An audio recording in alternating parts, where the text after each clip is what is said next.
Julian Assange has performed an enormous service to all the people in the world who treasure the values of freedom and democracy, and who therefore demand the right to know what their elected representatives are doing.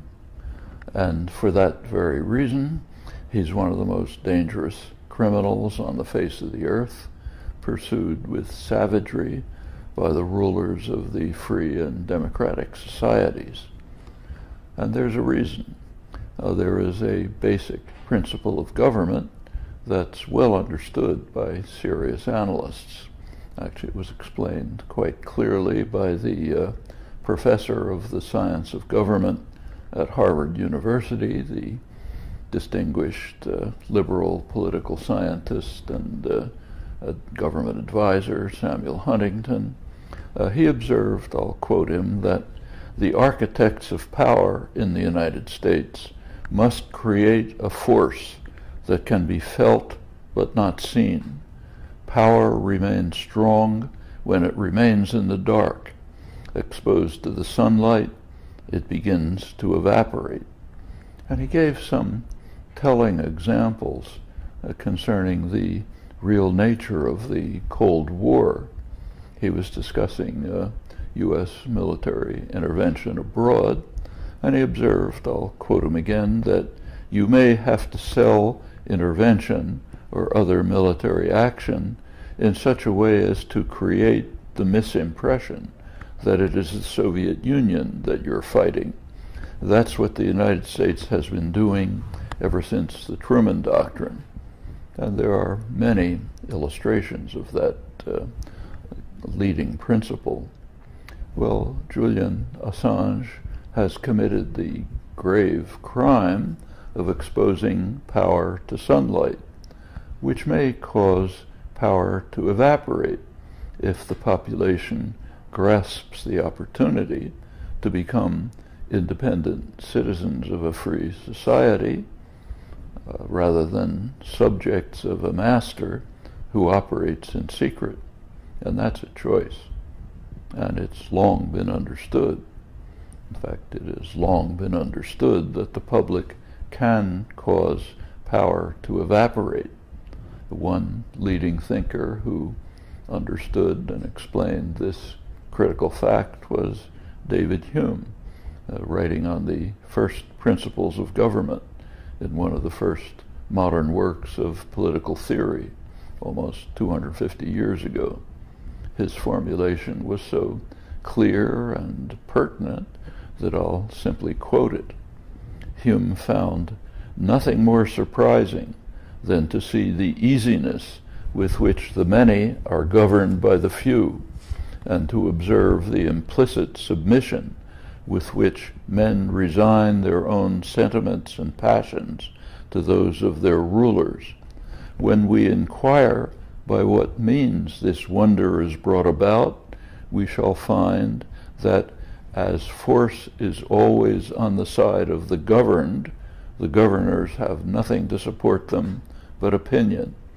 'Tis therefore on opinion only that government is founded, and this maxim extends to the most despotic and most military governments, as well as to the most free and the most popular. Actually, Hume underestimates the efficacy of violence, but his words are particularly appropriate to societies where popular struggle over many years has won a considerable degree of freedom. In such societies, such as ours, force really is on the side of the governed, and the governors have nothing to support them but opinion. That is one reason why the huge public relations industry, the most immense propaganda agency in human history, developed and reached its most sophisticated forms in the most free societies, United States and Britain. That institution arose about a century ago when elites came to understand that too much freedom had been won for the public to be controlled by force. so it would be necessary to control attitudes and opinions. Liberal intellectual elites understood that as well, which is why they urged, to give a few quotes, that we must discard democratic dogmatisms about people being the best judges of their own interests. They are not. They are ignorant and meddlesome outsiders, and therefore must be put in their place for their own interests, of course, quoting highly respected liberal intellectuals. One device to control the population is to operate in secret, so that the ignorant and meddlesome outsiders will stay in their place, remote from the levers of power, which are none of their business. That's the main purpose for classification of internal documents. Anyone who has pored through the archives of released documents has surely come to realize pretty quickly that what is kept secret very rarely has anything at all to do with security, except for the security of the leadership from their domestic enemy, their own population. The practice is so routine that illustration is really quite superfluous. I'll mention only one current case. Consider the global trade agreements, Pacific and Atlantic.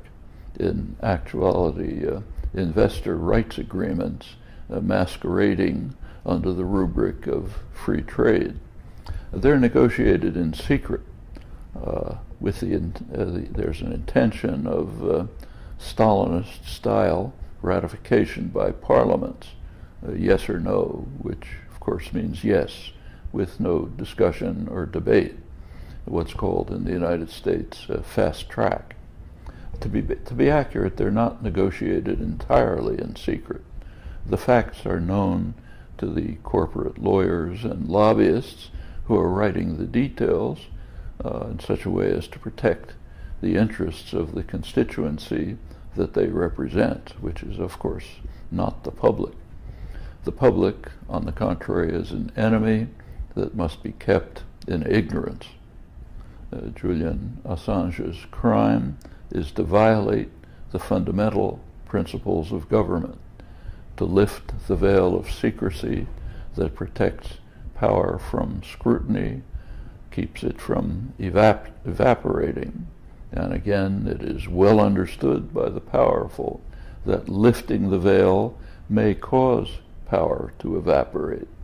It may even lead to authentic freedom and democracy if an aroused public comes to understand that force is on the side of the governed, and if it can be their force if they choose to control their own fate. We should all thank Julian for his courage and integrity in providing us with this precious gift at great cost to himself, much to our shame.